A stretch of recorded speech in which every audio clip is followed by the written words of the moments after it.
దినవృత్తాంతముల మొదటి గ్రంథము 8వ అధ్యాయము. గిబియోనునకు తండ్రి అయిన వాడు గిబియోనులో కాపురముండెను. ఇతని భార్య పేరు మయక. ఇతని పెద్ద కుమారుడు అబ్దోను. మిగిలిన వారు నూరు, కీషు, బయలు, నాదాబు, గెదోరు, అహ్యో, జెకెరు అనువారు. మిక్లోతు షిమ్యాను కనెను. వీరును తమ సహోదరులతో కూడా వారికి ఎదురుగానున్న ఇండ్లలోనే యెరూషలేమునందు కాపురముండిరి. నేరు కీషును కనెను. కీషు సౌలును కనెను. సౌలు యోనాతానును, మల్కీషూవను, అబీనాదాబును, ఎష్బయలును కనెను. యోనాతాను కుమారుడు మెరీబ్బయలు. మెరీబ్బయలు మీకాను కనెను. మీకా కుమారులు పీతోను, మెలెకు, తరేయ, ఆహాజు. ఆహాజు యెహోయాదాను కనెను. యెహోయాద అలెమెతును, అజ్మానెతును, జిమ్రీని కనెను. జిమ్రీ మెజాను కనెను. మోజా బిన్యాను కనెను. బిన్యాకు రాపా కుమారుడు. రాపాకు ఎలాశా కుమారుడు. ఎలాశాకు ఆజేలు కుమారుడు. ఆజేలు కుమారులు 6. వారి పేళ్లు అజ్రీకాము, బోకెరు, ఇష్మాయేలు, షెయర్యా, ఓబద్యా, హానాను. వీరందరును ఆజేలు కుమారులు. అతని సహోదరుడైన ఏషకు కుమారులు 3. ఊలాము జ్యేష్ఠుడు. యెహూషు 2వవాడు. ఎలీపేలెటు 3వవాడు. ఊలాము కుమారులు విలువిద్యయందు ప్రవీణులైన పరాక్రమశాలులు. వీరికి 150 మంది కుమారులను కుమారుల కుమారులను కలిగిరి. వీరందరును బెన్యామీనీయులు. దినవృత్తాంతముల మొదటి గ్రంథము 9వ అధ్యాయము. ఈ ప్రకారము ఇశ్రాయేలీలందరూ తమ వంశముల చొప్పున సరిచూడబడిన మీదట వారి పేళ్లు ఇశ్రాయేలు రాజుల గ్రంథమందు వ్రాయబడెను. యూదావారు చేసిన ద్రోహమునకై వారు బాబెలునకు చెరగొనిపోబడిరి. తమ స్వాస్థ్యములైన పట్టణములలో మునుపు కాపురమున్న వారెవరనగా ఇశ్రాయేలును, యాజకులను, లేవీయులను, నెతీనీయులను. యూదావారిలోను, బెన్యామీనీయులలోను, ఎఫ్రాయిము, మనష్షే సంబంధులలోను యెరూషలేమునందు కాపురమున్న వారెవరనగా యూదా కుమారుడైన పెరెసు సంతతివాడగు బానీ కుమారుడైన ఇమ్రీకి పుట్టిన ఒమ్రీ కుమారుడగు అమీహూదునకు జననమైన ఊతయియు, షిలోనీయుల పెద్దవాడైన ఆశాయాయు వాని పిల్లలను, జెరహు సంతతి వారిలో యెపూయేలు వాని సహోదరులైన 690 మంది. బెన్యామీనీయులలో శమాయా కుమారుడైన హోదవ్యాకు పుట్టిన మెషుల్లాము కుమారుడగు సల్లు, యెరోహాము కుమారుడైన ఇబ్నెయా, మిక్రీకి పుట్టిన ఉజ్జీ కుమారుడైన ఏలా, ఇబ్నీయా కుమారుడైన రఘూవేలునకు పుట్టిన షఫట్యా కుమారుడగు మెషుల్లాము. వీరును వీరి సహోదరులను తమ తమ వంశముల పట్టీల చొప్పున 956. ఈ మనుషులందరూ తమ పితరుల వంశములను బట్టి తమ పితరుల ఇండ్లకు పెద్దలు. యాజకులలో యెదాయా, యెహోయారీబు, యాకీను దేవుని మందిరములో అధిపతి అయిన అహీటూబు కుమారుడైన మెరాయోతునకు పుట్టిన సాదోకు కుమారుడగు మెషుల్లామునకు కలిగిన హిల్కీయా కుమారుడగు అజర్యా, మల్కీయా కుమారుడగు పసూరునకు పుట్టిన యెరోహాము కుమారుడైన అదాయా, ఇమ్మెరు కుమారుడైన మెషుల్లేమీతునకు పుట్టిన మెషుల్లామునకు కుమారుడైన యహజేరాకు జననమైన అదీయేలు కుమారుడగు మసై. మరియు తమ పితరుల ఇండ్లకు పెద్దలైన 1760 మంది కుటుంబీకులు.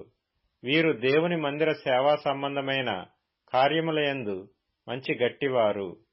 మరియు లెవీయులలో మెరారి సంతతివాడైన అషబ్యా కుమారుడగు అజ్రీకామునకు పుట్టిన హషూబు కుమారుడైన షమయా, బక్బక్కరు, హెరెషు, గాలాలు, ఆసాపు కుమారుడగు జిక్రీకి పుట్టిన మీకా కుమారుడైన మత్తన్యా, యెదూతోను కుమారుడైన గాలాలునకు పుట్టిన షమయా కుమారుడైన ఓబద్యా, నెటోపాతీయుల గ్రామములలో కాపురమున్న ఎల్కానా కుమారుడైన ఆసాకు పుట్టిన బెరెక్యా, ద్వారపాలకులు ఎవరనగా షల్లూము, అక్కూబు, అహీమాను అనువారును వారి సహోదరులను. వీరిలో షల్లూము పెద్ద.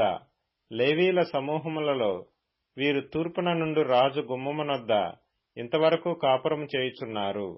మరియు కోరహు కుమారుడగు ఎబ్యాసాపునకు పుట్టిన కోరే కుమారుడైన షల్లూమును వాని పితరుని ఇంటివారును వాని సహోదరులగు కోరహీయులను సేవా సంబంధమైన పనిమీద నుండి గుడారమునకు ద్వారపాలకులై యుండిరి.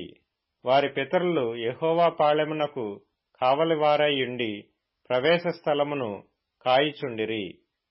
ఎలియాజరు కుమారుడైన ఫీనెహాసు మునుపు వారి మీద అధికారి అయి ఉండెను.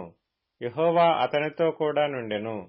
మరియు మెషెలెమ్యా కుమారుడైన జకర్యా సమాజపు గుడారము యొక్క ద్వారమునకు కావలి. గుమ్మము యొద్ద ద్వారపాలకులుగా ఏర్పడిన వీరందరూ 212. వీరు తమ గ్రామముల వరుసను తమ వంశావళి చొప్పున సరిచూడబడిరి.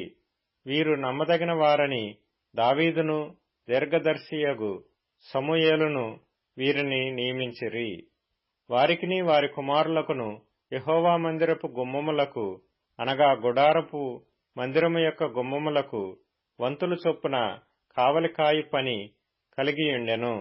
గుమ్మముల కావలివారు 4 దిశలను అనగా తూర్పునను, పడమరను, ఉత్తరమునను, దక్షిణమునను ఉండిరి.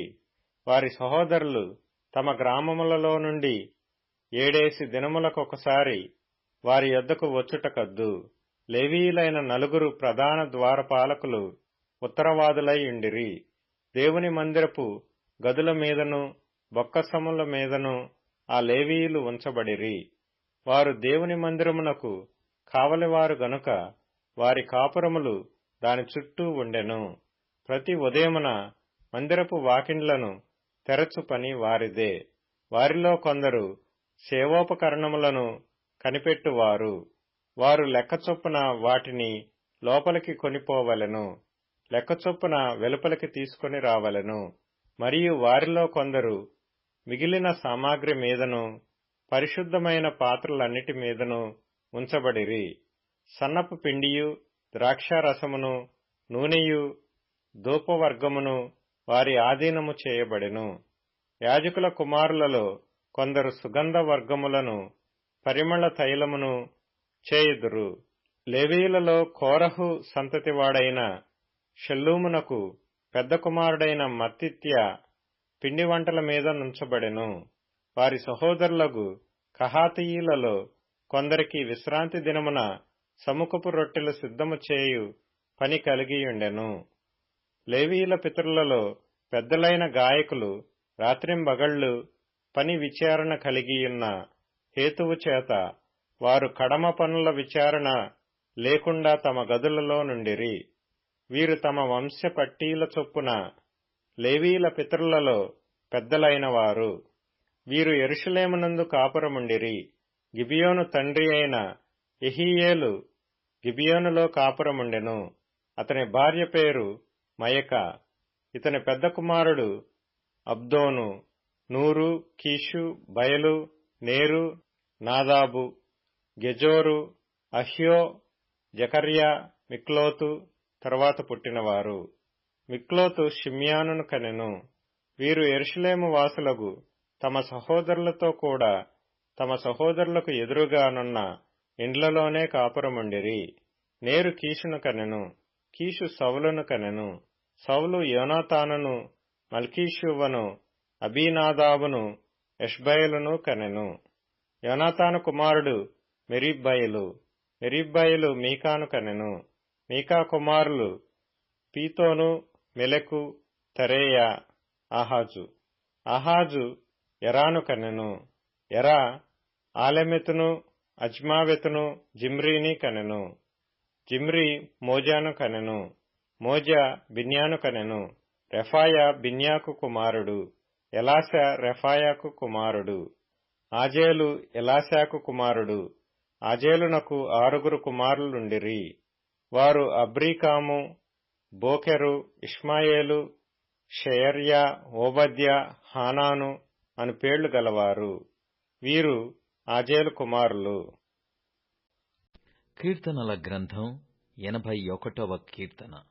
నా ప్రజలారా, ఆలకింపుడి, నేను మీకు సంగతి తెలియజేతును.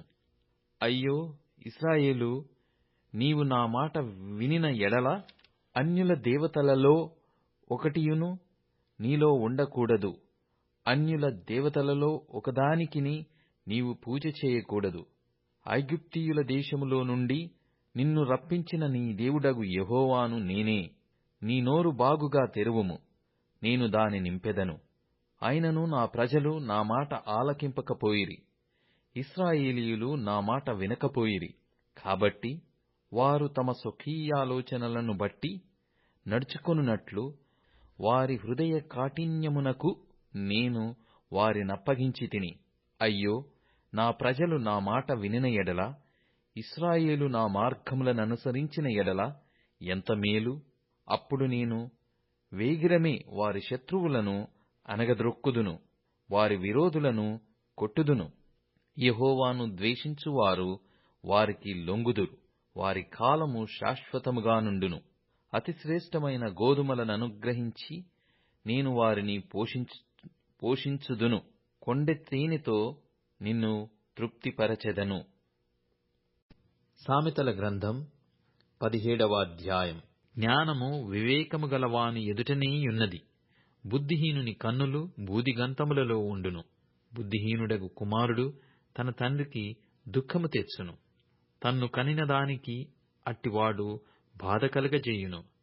అపోస్తలుల కార్యములు 15వ అధ్యాయం. కొందరు యూదయ నుండి వచ్చి, మీరు మోషే నియమించిన ఆచారము చొప్పున సున్నతి పొందితేనే గాని రక్షణ పొందలేరని సహోదరులకు బోధించిరి. పౌలునకును బర్నబాకును వారితో విశేష వివాదము తర్కమును కలిగినప్పుడు ఈ అంశము విషయమై పౌలును బర్నబాయు తమలో మరికొందరును యెరూషలేమునకు అపోస్తలుల యొద్దకును పెద్దల యొద్దకును వెళ్ళవలెనని సహోదరులు నిశ్చయించిరి. కాబట్టి వారు సంఘము వలన సాగనంపబడి ఫెనీకి సమరయ దేశముల ద్వారా వెళ్ళుచు అన్యజనులు దేవుని వైపు తిరిగిన సంగతి తెలియపరచి సహోదరులకందరికిని మహా సంతోషము కలగజేసిరి.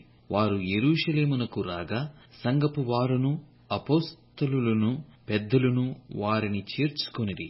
దేవుడు తమకు తోడైయుండి చేసినవన్నీయు వారు వివరించిరి. పరిసయ్యుల తెగలో విశ్వాసులైన కొందరు లేచి అన్యజనులకు సున్నతి చేయింపవలెననియు మోషే ధర్మశాస్త్రమును గైకొనుడని వారికి ఆజ్ఞాపింపవలెననియు చెప్పిరి. అప్పుడు అపోస్తలులను పెద్దలును ఈ సంగతిని గూర్చి ఆలోచించుటకు కూడివచ్చిరి. బహుతర్కము జరిగిన తరువాత పేతురు లేచి వారితో ఇట్లనెను: సహోదరులారా, ఆరంభమునందు అన్యజనులు నా నోట సువార్త వాక్యము విని విశ్వసించులాగున మీలో నన్ను దేవుడేర్పరచుకొనెనని మీకు తెలియును. మరియు హృదయములను ఎరిగి దేవుడు మనకు అనుగ్రహించినట్టుగానే వారికిని పరిశుద్ధాత్మను అనుగ్రహించి వారిని గూర్చి సాక్ష్యమిచ్చెను. వారి హృదయములను విశ్వాసము వలన పవిత్రపరచి మనకును వారికిని ఏ భేదమైనను కనపరచలేదు. కనుక మన పితరులైనను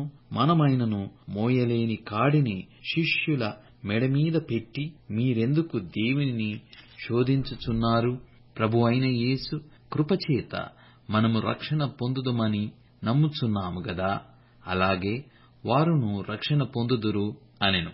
అంతటా ఆ సమూహమంతయు ఊరకుండి బర్నబాయు పౌలును తమ ద్వారా దేవుడు అన్యజనులలో చేసిన సూచక క్రియలను అద్భుతములను వివరించగా ఆలకించెను. వారు చాలించిన తరువాత యాకోబు ఇట్లనెను: సహోదరులారా, నా మాట ఆలకించుడి. అన్యజనులలో నుండి దేవుడు తన నామము కొరకు ఇక జనమును ఏర్పరచుకొనుటకు వారిని ఎలాగు మొదట కటాక్షించెనో సిమియోను వివరించియున్నాడు.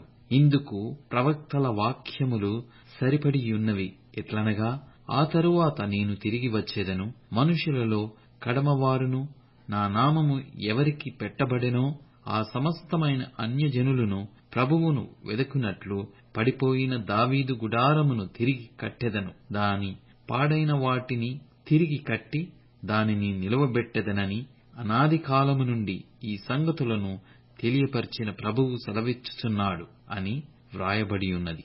కాబట్టి అన్యజనులలో నుండి దేవుని వైపు తిరుగుచున్న వారిని మనము కష్టపెట్టక, విగ్రహ సంబంధమైన అపవిత్రతను, జారత్వమును, గొంతు పిసికి చంపిన దానిని రక్తమును విసర్జించుటకు వారికి పత్రిక వ్రాసి పంపవలెనని నా అభిప్రాయం. ఏలయనగా సమాజ మందిరములలో ప్రతి విశ్రాంతి దినమున మోషే లేఖనములు చదువుట వలన మునుపటి తరముల నుండి అతని నియమమును ప్రకటించువారు ప్రతి పట్టణములో ఉన్నారని చెప్పెను.